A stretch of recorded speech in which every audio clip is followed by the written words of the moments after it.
Assalamualaikum dan selamat sejahtera rakyat Malaysia. Semalam saya bersama dengan Cikgu Bat berjumpa dengan saksi baru melibatkan skandal dalam Angkatan Tentera Malaysia.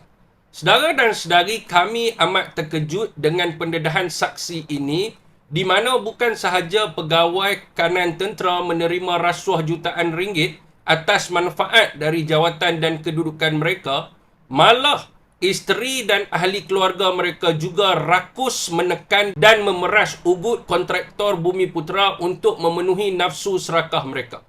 Saudara dan saudari, kontraktor-kontraktor ini bukan sahaja terpaksa memenuhi kehendak mereka dalam pelbagai bentuk sama ada kewangan dan lain-lain, termasuk menaja mereka ke pusat karaoke dengan perempuan GRO atau ke kelab-kelab malam selain percutian luar negara dan main golf.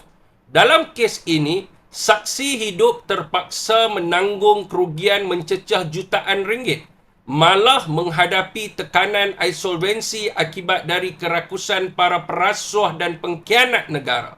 Saudara dan saudari, saya lampirkan bukti mesej di mana isteri kepada Panglima Angkatan Tentera menghantar mesej kepada kontraktor untuk meminta habuan bagi pihak suami beliau kerana dikatakan kontraktor ini mendapat projek dengan menggunakan nama suami beliau.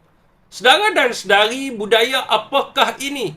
Kita mengharapkan anggota tentera menjaga kedaulatan negara, bukan menjadikan Angkatan Tentera ini sebagai rumah pelacuran dengan budaya mengepau dan rasuah yang berluasa. Apakah respon rakyat Malaysia?